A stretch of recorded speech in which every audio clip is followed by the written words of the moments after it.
What is going on, fight fans? So, Marshall, I know you got the what just happened videos for MMA, but I need to do a what did we just watch or what just happened or whatever for boxing, and especially for what Usyk just pulled off.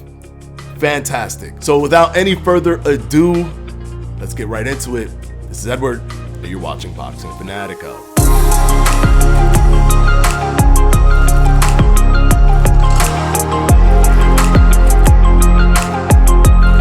This was an amazing night of fights, packed arena, over 70,000, packed that UK arena, and it was fantastic. The atmosphere was amazing. That AJ entrance was like, woof.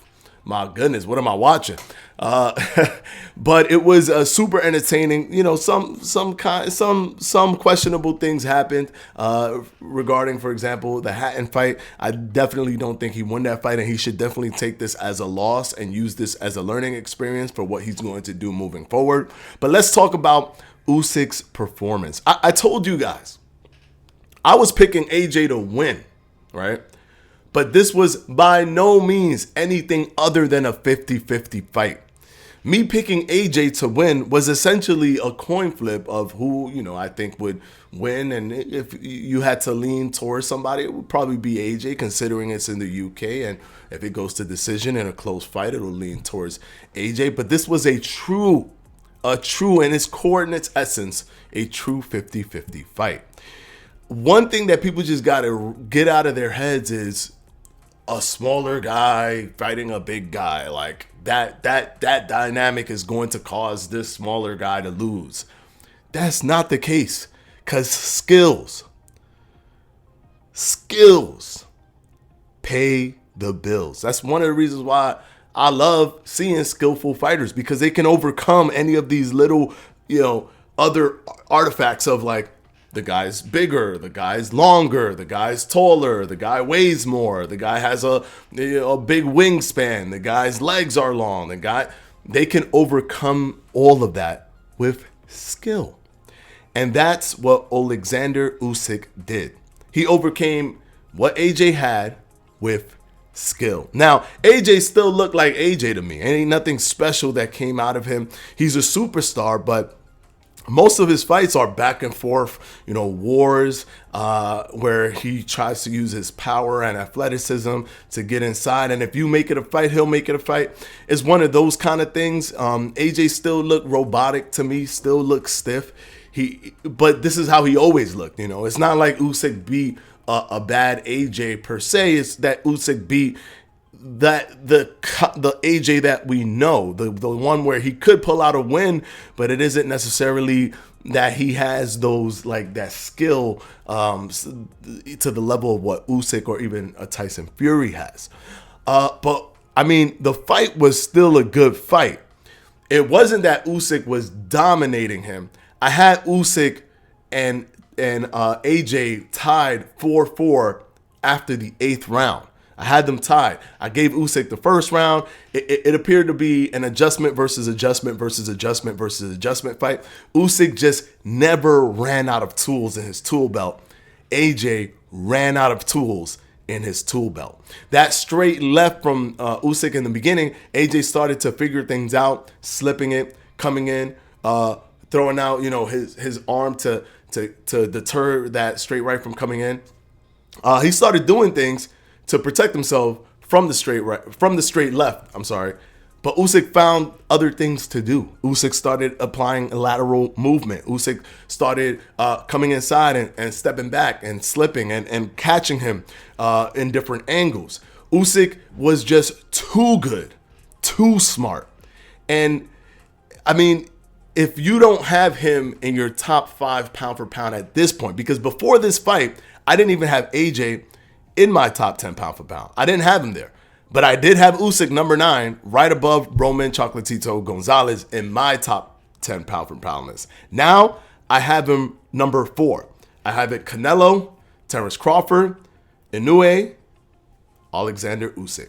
And if Alexander Usyk fights the winner of Tyson Fury versus Deontay Wilder and becomes undisputed an undisputed heavyweight, after also being an undisputed cruiserweight, there is no question that he is the baddest man on the planet, and I will have him as the #1 pound-for-pound fighter in the world, because you cannot argue. And I always take a lot of things into account. One thing that I take into account is your amateur pedigree, because that matters. How well did you do in the amateurs is going to show how much skills you can bring to the pro circuit.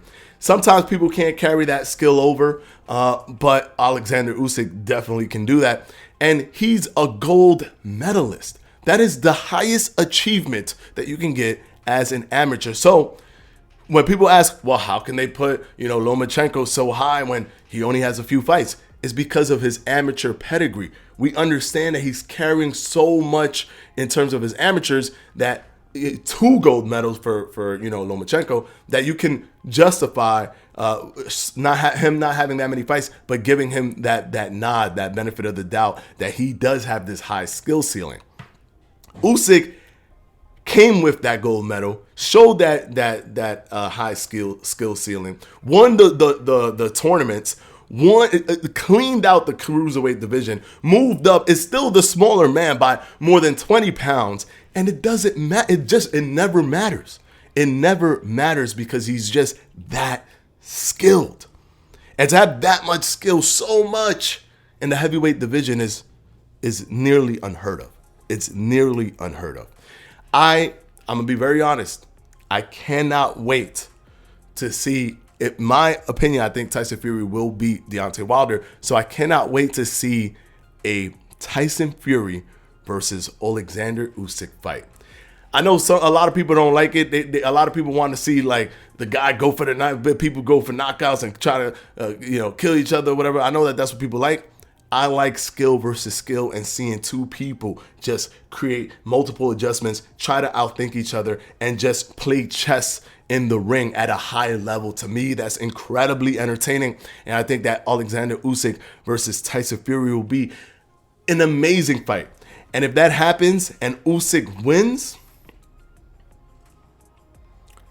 if you have anybody above him as the #1 pound-for-pound fighter in the world, you would be crazy. Usyk has proven that he is 100% the real deal. Well, that's it for today, guys. I will see you in the next one. Oh, and one added note. I made a funny joke, but this is pretty true. ESBC has created the reverse to the EA curse. If you get an ESBC, you're probably going to win your fight. Joe Joyce beat Daniel Dubois. Lawrence Okolie won his fight. Sonny Edwards won his world title.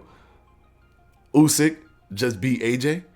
If you get into ESBC, you're gonna win your fight. So for any fighters out there, if you wanna win, get an ESBC.